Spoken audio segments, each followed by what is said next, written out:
perempuan udah tahu cuan kan cepur dia. Total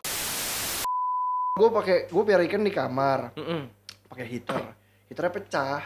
Oh iya. Tapi gue nggak nyadar, jadi gue liat ikannya mulai pada naik. Pas gue cemplungin aneh, Nyetrum. Iya. Kan cuma 2.000 lah ya. Ya. Apalagi kok yang bisa digabung sama diskus? Beberapa hobi ada yang gabungin sama arwana. Cuma arwananya harus yang sudah terbiasa dengan tankmate.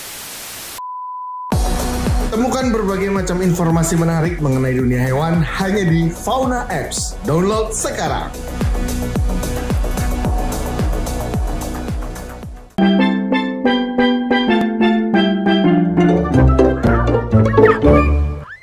Kalau untuk air kok, air tanah, air mineral, air Bebas sebenarnya selama kita tahu air di rumah kita itu seperti apa. Karena itu nanti berhubungan dengan kita harus ngapain nih waktu ganti air kan. Contoh, air pump. Lawan kita apa? Kaporit gitu kan. Ya udah, kita harus punya sesuatu yang bisa melawan kaporit atau menetralkan Di anti filternya kaporit. Ya. Antara di filter atau sekarang udah banyak obatnya itu produk ya. yang ditetesin atau iya. serbuk masuk ke akuariumnya. Air tanah selalu lawannya itu DO yang rendah, dissolved oksigen terlalu itu yang rendah. Jadi sebenarnya air tanah tuh tinggi sekali CO2-nya. Nah, kenapa ada orang lama tuh air diendapin dan diaerasi 24 jam. Nah, itu untuk memperkaya oksigen. Jadi kalau pakai air tanah kita usahakan punya tandonnya diaerasi, itu lebih baik lagi.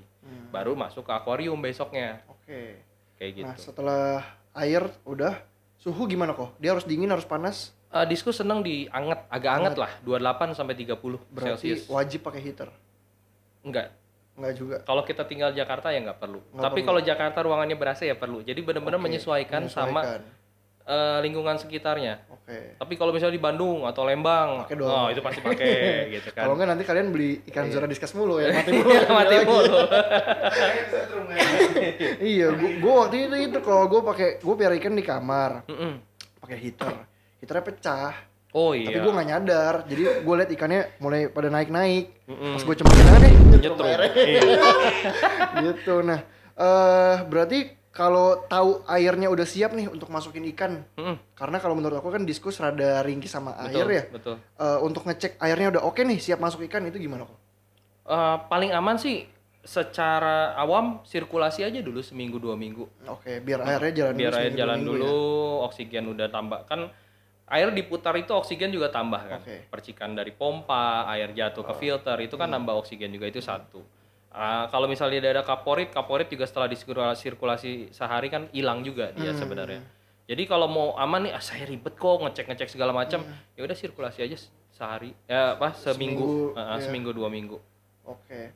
Tapi nanti kalau misalnya mau nanya-nanya nih, maksudnya kayak aku pemula nih, aku mau beli ikan sama Koko, nanti Koko bisa saranin aku akuarium yang ini, filter yang ini, nanti baru ikannya. Aku DP dulu, nanti udah siap tanknya, Koko itu aman berarti bisa. Kebanyakan begitu. Jadi kadang dia udah ngebet nih, udah lihat kan diskusi itu walaupun merah semua, kadang ada yang merahnya seperti apa gitu, bentuknya seperti apa. Ada yang udah terlalu naksir, takut jual nih ke sama orang lain kan, dia beli dulu, dia titip di kita bisa. Yang penting ada periode yang udah kita sepakati gitu. Ini misalnya kok nunggu deh 2 minggu gitu kan. Seperti itu. Jangan kalian lunasin titip 2 minggu, atau 2 tahun baru diambil. Iya, dari 3 inch jadi 5 inch. Tapi untuk diskus pakannya apa kok? Pelet kah? Campur. Macam-macam, bukan campur. Maksud saya dia bisa pelet, dia bisa pakan hidup seperti yang misalnya cacing beku, kutir. Tapi yang kalau saran dari kami selalu jauhi pakan hidup. Kenapa? Diskus udah ringkih, begitu kena parasit jadi gampang sakit. Yang disaranin apa sih kalau dari kita? Dari kita saraninnya pelet sama burger. Burger. Bukan burger yang seperti roti itu ya. Burger apa tuh kok? Nah, burger ini istilah aja sih di diskus kalau itu adalah daging olahan. Daging olahan basisnya bisa sapi, bisa ikan, yang dicampur lagi dengan mineral, multivitamin, apapun itu zat aditif yang lain untuk menyempurnakan satu paket makan ini gitu. Sorry aku potong kok, berarti kayak peletnya harus pelet karnivor ya? Kebanyakan pasti protein tinggi. Bukan kayak pelet, kan banyak banget yang pelet-pelet murah yang ternyata itu sayur-sayuran gitu. Berarti pakai peletnya yang karnivor ya? Iya, betul. Pelet yang dagingnya. Karena diskus itu dia needs untuk proteinnya tinggi. Oke. Kalau mau diskusinya cakep, tebel, bulatnya enak gitu ya kelihatannya. Bulky, cakep gitu. Ya. Berarti pakai pelletnya yang protein ya? Ya. Oke. Untuk pakai pelletnya yang ngambang apa yang tenggelam? Oh, dia bottom feeder. Oke. Dia suka yang tenggelam. Tenggelam ya. Tapi apakah bisa dia mangap-mangap ke atas yang floating? Bisa. Kalau sudah terbiasa. Oke. Balik lagi karakter dia ikan yang timid. Timid tuh agak malu-malu lah ya. Agak penakut, agak malu-malu, dia lebih nyaman untuk makan di dasar. Oke, berarti pelletnya pakai yang tenggelam ya? Iya, jadi kebanyakan nih kalau yang udah research-nya misalnya negara Jerman atau brandnya yang bagus, kita udah tahu itu pellet pasti tenggelam. Oke. Kalau itu ngomong pellet diskus terus pelletnya floating, yang bikinnya biasanya nggak tahu. Kenapa dibikinnya ngapung ya? Iya, gitu. Nah, kalau ikan-ikan lain kan ada case-nya kayak akuariumnya nggak ditutup loncat kok. Kalau diskus enggak kan? Diskus bisa loncat. Bisa loncat juga. Bisa loncat. Tapi dia loncatnya unik. Jadi misalnya ini akuarium, dia akan nabrak samping dulu, nabrak samping baru roket ke atas. Kalau akuarium ada ban, balik lagi dia aman. Gitu. Berarti biar diskus juga harus ditutup ya? Ditutup full nggak perlu, tapi yang penting ada ban sekeliling sekitar 5 sentian lah. Gitu. Karena dia nabraknya pinggir dulu ya. Betul. Beda sama arwarna kan memang dia senengnya jumpingnya area tengah misalnya. Area tengah. Diskus bisa nggak loncat di tengah? Bisa, tapi jarang sekali. Karena dia pasti akan nyari tabrak samping, pokoknya tabrak dinding, baru ngeroket ke atas tuh. Nah kalau ada ban kan dia mantul lagi ke bawah kan, nggak kabur. Nah untuk diskus yang Zora Diskus jual itu range harga berapa kok? Range harga kita variatif sih, cuma memang Zora Diskus itu dari awal saya bikin dan kita kan kadang projection ya, ke depan nih kita mau main seperti apa gitu kan. Kita main di middle up. Quality-nya di middle up. Zora Diskus jual nggak sih yang harga lebih murah? Jual. Tapi itu bukan fokus kami. Fokus kami pasti di grade B ke atas lah, B, A atau triple A lah kalau orang kadang. Dari berapa kok? Startnya mungkin kalau dari 3 inch itu sekitar 300-an. 300.000 ya, per ekor. Sampai nggak terhingga lah ya. Sampai tak terhingga. Iya kan? Kalau spesial banget gitu kan, harganya suka-suka orang nggak ada di pasar. Tapi kalau yang biasa itu 100.000 dapat kok. 100.000 yang kecil yang dua inan. Tapi berarti kalau piara diskus ya sebenarnya kalau ngomong ikan tuh mahal di setupnya ya guys kok. Mahal di ikannya sebenarnya. Mahal di ikannya. Kadang mahalan ikannya daripada setupnya. Karena kan ikan diskus itu kita nggak rawat 1 ekor. Pasti belinya. Ya, belinya 10. Dia ikan semi komunal. Jadi dia senang bareng-bareng. Walaupun pas makan berantem-berantem juga. Rebutan area makan nih gitu kan. Tapi kalau aku gabung sama ikan lain bisa kok. Boleh. Apa aja bisa di kalau ikan kecil golongan tetra semua bisa. Nggak dimakan sama diskus ya? Kadang makan, tapi kalau misalnya si owner ngasih makannya cukup, dia kenyang, nggak dimakan. Malah juga dimakan cuma 2.000 lah ya. Ya. Apalagi kok yang bisa digabung sama diskus? Beberapa hobis ada yang gabungin sama arwana. Cuma arwananya harus yang sudah terbiasa dengan tank mat. Iya, kalau nggak dihajar diskus. Dihajar. Ada yang maksain, kok gua ada arwana baru beli ini 60 cm. Wah, udahlah itu habis lah pasti diskusnya karena dia udah terbiasa soliter kan arwananya. Kecuali dari kecil beli 15, 18, 20 cm udah biasa sama ikan-ikan lain. Cenderung less agresif. Ikan lain apalagi pari. Pari bisa. Black diamond. Beberapa ada yang gabungin juga. Terus ikan golongan lain Golden Denisoni, Altum Orinoco tuh yang kayak manfish tapi yang bisa besar. Nah, itu bisa. Itu tank mat yang sangat cocok. Koki bisa nggak? Ada juga yang gabungin sama koki, tapi dia akan kalah makan, udah pasti. Si diskusnya pasti kalah makan. Nah, tapi kalau digabung misalnya 10-20 diskus di akuarium yang gede, aman nggak masalah ya? Aman. Dia nggak kanibal. Bentar kok, sebelum dijawab dulu kita iklan dulu ya.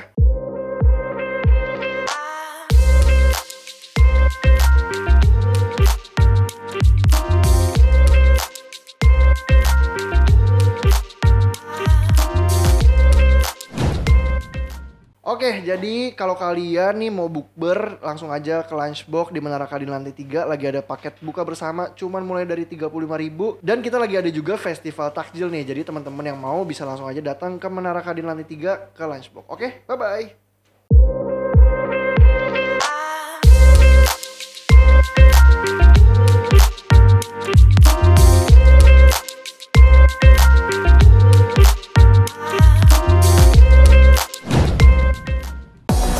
Temukan berbagai macam informasi menarik mengenai dunia hewan hanya di Fauna Apps. Download sekarang.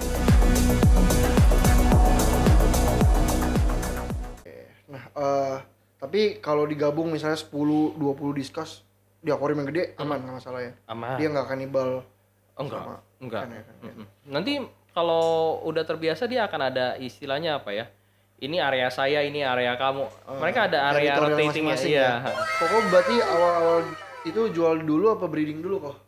Dulu langsung breeding sih sebenarnya, cuma breeding. Langsung bisa tuh. Enggak. Uang belajarnya banyak ya? Uang belajarnya banyak. Waktu itu masih di apartemen. Waktu awal tertarik beli 2 pair, 4 ekor, 5,5 jutaan tuh. Apartemen pindahannya susah banget kok ya. Akuarium nggak mau naik ya.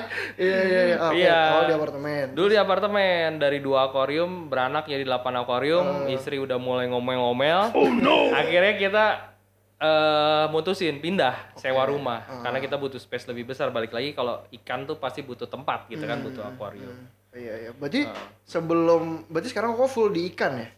Full banget di ikan. Sebelum di ikan aku sebenarnya lulusan kedokteran umum. Dokter umum. Dokter manusia. Dokter orang nih.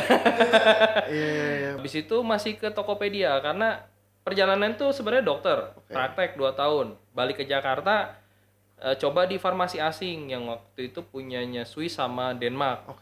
Intinya farmasi asing ini perlu dokter, memang title dokter, kemampuan dokter untuk membaca jurnal klinis. Nah, singkat cerita di situ selesai, kita punya anak. Saya sama istri ada Raymond, nggak bisa dititip ke siapa-siapa. Berarti salah satu mesti resign. Keluarga di daerah. Iya, salah satu mesti resign. Ya udah saya resign, saya bangun Tokopedia. Jadi waktu bisnis online lagi rame-ramenya, kan aneh kan, dokter, terus ke farmasi, Tokopedia udah waktu itu jalan 4 tahun, banyak sekali brand besar buka langsung kan. Ya itu udah nggak bisa bersaing lah harganya, opportunity lain lihat di Discuss. Jadi ya roller coaster, istri juga panik dia. Iya. Ini kesini, ini kesana, ini mau kemana sih gitu kan? Berarti Koko rela tinggalin gelar dokter itu sekarang jualan ikan. Berarti kalau kita simpulin lebih banyak uang jualan ikan. Iya. Oke, berarti sekarang full di ikan, istri juga ikutan di ikan kok ya. Sebelumnya reluctant. Dia mantengin terus Tokopedianya waktu itu. Karena ini backbone income sebulanan kan, tiap bulan. Ini masih mau dibuang terus kita dapat penghasilan dari mana? Raymond masih butuh ada inilah. Itu semua chaos sih waktu itu. Cuma saya yakin kalau di ikan ini bisa sukses. Kalau kita tak kakinya di 2 perahu, ini mau kemana? Akhirnya kan kita harus pilih salah satu perahu. Saya di ikan. Berjuang sendiri, setting sendiri, istri nggak bantuin karena dia mau di situ dulu. Akhirnya sampai sudah jalan, bisa jualan. Nah yang tadi ditanya tuh ini jualan kapan? Saya terlibatin istri. Nah kalau perempuan udah tahu cuan kan cepur dia. Total berarti sekarang ada berapa tank kok di Zora Discuss nih? Zora Discuss itu di farm ada 200-an, di galeri 200 tank? 200 akuariuman, di galeri mungkin 50-60 ya. Tapi tank-tank besar kalau galeri. Iya. Berapa ikan kok total? Hitung itu udah. Ribuan udah kan? Dulu masih bisa ngitung, sekarang udah ribuan kayaknya nggak ngitung sih. Iya, tapi kalau di reptil itu kalau breeding sama itu ada kejenuhan genetik. Misalnya kalau aku selective breed atas ke bawah, terus bawah ke atas lagi ada kejenuhan genetik. Ikan gitu juga? Sama. Semakin inbreed semakin rusak. Dalam artian gampang sakit, nggak bisa besar. Terus juga antara pattern atau warna juga mulai pudar.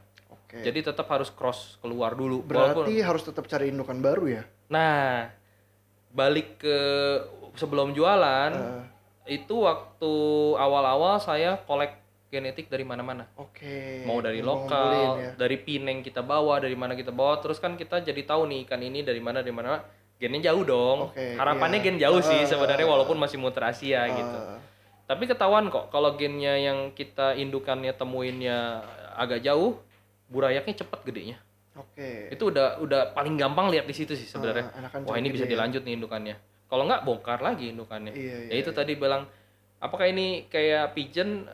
Kalau kita terpaksa misahin, kawinin yang lain, mau nggak mau dah. Walaupun dia kawin nih, abis kawin tuh berantem. Karena bukan pasangannya kan. Yang penting saya dapat telur yang sudah terbuahi. Kalau breeder gitu.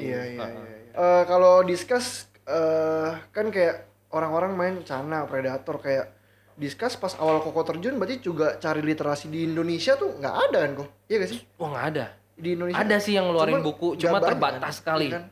Nah, itu sulit. Untungnya waktu itu ada grup Facebook itu kan banyak sekali grup komunitas kan. Ada grup satu namanya Diskus Lover Indonesia, DLI, sama satu lagi IDC, Indonesian Diskus Community. Informasinya simpang siur nggak? Simpang siur. Tapi kan kita bisa memfilter sendiri, ini informasi yang benar, ini informasi yang kurang. Saya belajar di sana. Itu satu. Dengan sedikitnya literasi atau buku yang ada, saya ngimpor buku-buku bekas. Buku-buku bekas di Amazon itu ternyata banyak juga yang jual. Udah bosan kan sama hobi diskusnya, dia jual. Kadang kita datang buku udah ada coret-coretannya. Wah, malah seneng saya gitu kan. Dia udah notes gitu kan, yang important apa gitu. Itu dari Singapura, dari US, saya bawa semua. Jadi invest di buku lumayan sih waktu itu mah. 2 digit ke atas lah. Itu mah pas tahun-tahun kemarin kok ya. Pas awal banget. Tapi sekarang udah ada aplikasi Fauna, jadi kalau kalian mau belajar tentang ikan, apapun itu hewannya langsung ada di aplikasi Fauna. Nggak kayak dulu kita susah nih kok ya belajar. Sekarang udah ada yang fokus. Ada aplikasi Fauna, ada forumnya juga, kalian bisa komentar sesuai sama bidang kesukaan hewan kalian. Di situ ada ikan, ada reptil, ada anjing, kucing, dan macam-macamnya. Kalian bisa langsung download aplikasi Fauna. Temukan berbagai macam informasi menarik mengenai dunia hewan hanya di Fauna Apps. Download sekarang. Nah terus aku belum bahas yang water changing kok. Kalau ikan-ikan lain kan ada yang tiap hari ganti air 50%, apa kalau discuss gimana? Kalau discuss kita ngomongin ada 2 hal ya. Kalau di farm kita mungkin ganti air lebih masif, lebih sering. Karena kita mau cepat gede ikannya. Selalu dikasih air bersih terus. Semakin bersih air, semakin cepat dia gedenya. Tapi kan kalau kita ngerti juga, orang rumahan nggak mungkin kita repotin harus ganti air tiap hari. Maksimalkanlah di filter yang bagus. Jadi bikinlah filter yang sesuai kapasitasnya, pompanya rumah bakterinya bagus. Jadi seminggu sekali maintenance-nya. Gitu. Berarti ganti airnya seminggu sekali. Seminggu sekali cukup. Buang berapa persen? Kalau udah filternya bagus mungkin 25-30% Dengan syarat tidak overpopulasi ya. Kalau overpopulasi ya mau ngomong lebih banyak. Kalau ikan kalian 10 ya gantinya lebih banyak. Karena pupnya tuh terlalu banyak. Itu kan maksudnya airnya udah terlalu terkontaminasi. Kalau piara 1-2 ya santai, dikit-dikit aja ya. Santai. Mau sebulan juga kayaknya nggak apa-apa itu kalau akuarium gede dan filternya bagus. Sama ini Koko di sana pakai heater berarti apa enggak? Untuk area serpong aman sih, nggak pakai heater. Nggak pakai heater. Ya, soalnya gue lagi mikir guys tadi uang operasional Zora kalau dia pakai heater ganti air tiap hari berapa ratus akuarium. Tekor. Jadi thank you banget Koko udah mampir ke sini. Thank you Nanti bro. aku main-main ke Zora ya. Boleh. Makasih guys. Kalian komen abis ini kita undang siapa lagi. Sampai jumpa di video selanjutnya.